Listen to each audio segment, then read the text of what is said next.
मैं Surendra Joshi voice of Jaisalmer से 10 दिन पहले निवेदन किया था कि थोड़ा हमारी आवासन मंडल हाउसिंग बोर्ड का अवलोकन करो, ताकि जो हमारे को मूलभूत परेशानियां हैं उसके बारे में आपको बताऊंगा। तो मैं प्रेजेंट टाइम में हाउसिंग बोर्ड विकास कमेटी का अध्यक्ष हूँ, इसलिए मेरी जिम्मेदारी बनती है कि मैं हर किसी को इस समस्याओं से अवगत कराऊं, और हो सकता है कि इनके कहने से मेरा कोई समस्याओं का निराकरण हो जाए। तो मैं आपको दर्शाता हूं कि भाई हाउसिंग बोर्ड में एक तो क्या मूलभूत सुविधाओं की बहुत कमी है, न तो कोई साफ़ सफाई है, न कोई सफाई कर्मी आता है, और न कोई पानी सप्लाई होता है टाइम से। और उसके बाद में ये बबूल की झाड़ियाँ है वगैरह है, इससे 24 घंटे बीमारी का अंदेशा बना रहता है। सुरेंद्र कुमार जी, मुझे एक बात बताइए हाँ, कि जो आपकी आवासन मंडल कॉलोनी जो है, अभी वर्तमान में इसकी देखरेख कौन, नगर पालिका या आवासन मंडल कौन कर रहा है? इसके बारे में हमने पहले क्या है कि हाउसिंग बोर्ड में था, तब हाउसिंग बोर्ड में 2-3 बार जाके शिकायत की, उनसे फरमाइश की, तो उन्होंने बोला कि भाई हम जो है प्रक्रिया कर रहे हैं नगर पालिका को हैंडल करने के लिए। फिर हमने नगर पालिका में चक्कर लगाए, उन्होंने कोई जवाब नहीं दिया कि आप हाउसिंग बोर्ड के अधीन हो। फिर हमने लोक अदालत में केस लगाया, उसके तुरंत बाद हमने 4 से पेशी में इसको नगर पालिका के हैंडल करवा दिया। उसके बाद नगर पालिका ने सब एक नालियों का काम करवाया है, वो भी बिल्कुल बेकार तरीके से हुआ है, उसमें कोई किसी को सुविधाजनक नहीं है, और परेशानी हो गई हमारे को। तो मुझे ये बताओ, यहाँ का आपके कोई पार्षद वगैरह भी चुन करके जाता है क्या? पार्षद है रामनगर कॉलोनी का, जो वार्ड नंबर 6 लगता है, उसका पार्षद है मोतीलाल माहेश्वरी। तो उसको भी हमने कई बार अवगत कराया, वो सिर्फ रामनगर को देख रेख करता है, हाउसिंग बोर्ड की तरफ बिल्कुल आके देखता नहीं है।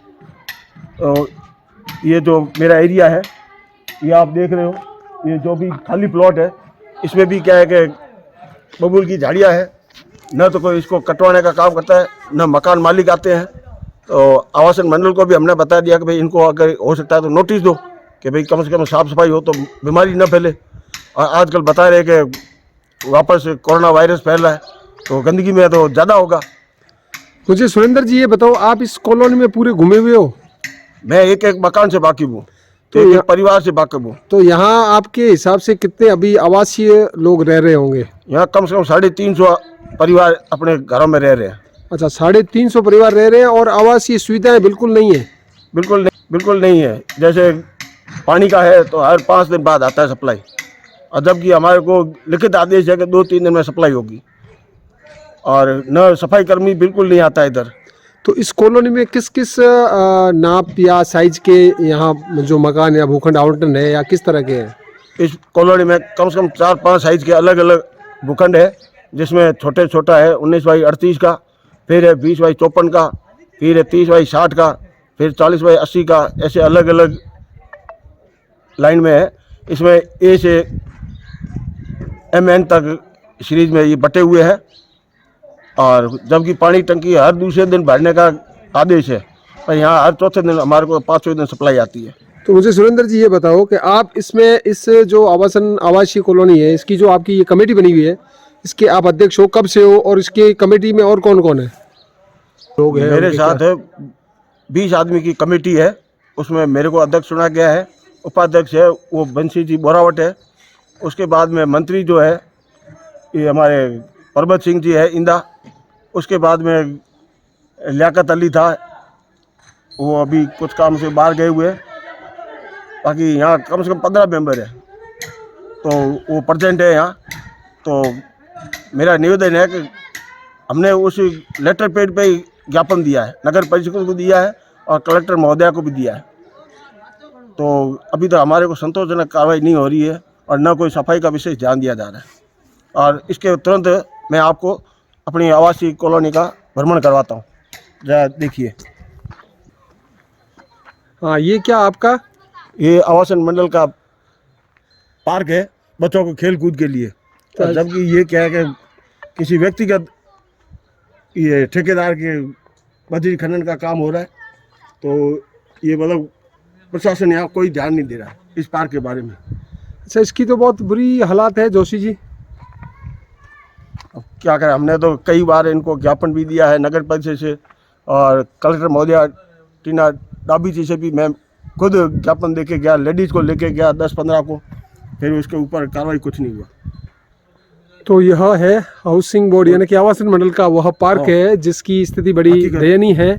यहाँ किसी ने बजरी जो डाली हुई है किसी ठेकेदार की है। हाँ, अच्छा, यहाँ व्यवसाय चल रहा है। चलिए आगे देखते हैं।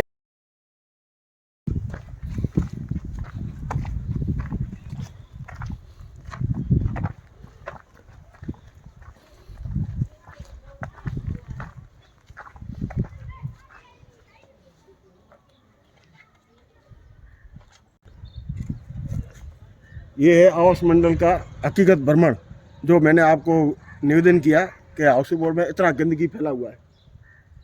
कोई नालियाँ बनी है तो वो बिल्कुल कोई काम की नहीं है, नकार हालत में है। ये देखो इधर भी कीचड़ है, और बबूल की झाड़ियाँ देख लो, अटी हुई है। अब हम जाए तो किसके पास जाए? हमने नगर परिषद को भी शिकायत कर दिया, कलेक्टर महोदय को भी शिकायत कर दिया, पर उसके ऊपर कार्रवाई का ये हालत है। तो दोस्तों, प्रत्येक आवासीय कॉलोनी की स्वास्थ्य सेवाओं के अंदर प्रथम जो दायित्व रहता है वो वहाँ के उद्यानों का रहता है। अब यह यहाँ का उद्यान है जैसा सुरेंद्र जी जोशी ने बताया है, लेकिन इसकी हालात बड़ी ख़राब है। इसमें गोपालन किसी का है और कुछ यहाँ बजरी भी डाली हुई है। बच्चों के खेलने के लिए कभी भी इनके स्वास्थ्य के साथ खिलवाड़ हो सकता है। बबूल की झाड़ियाँ खड़ी हुई है, दीवारें टूट चुकी है। तो इस तरह मैं आज हाउसिंग बोर्ड कॉलोनी में आया और स्थिति बड़ी यहाँ की खराब है। अब कहते हैं नगर परिषद के पास ये चला गया है, तो अब इसका उद्धार किस तरह से होगा, या सुरेंद्र जी भी यहाँ पर प्रयासरत तो है, फिर भी देखते हैं आगे चलिए क्या होता है। ये ज्ञापन हमने अभी चंद महीने पहले कलेक्टर महोदया को पेश किया था महिलाओं के साथ।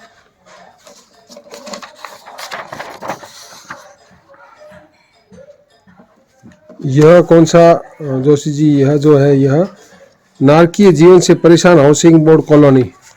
तो समय समय पर आपने प्रशासन को भी सूचित किया है?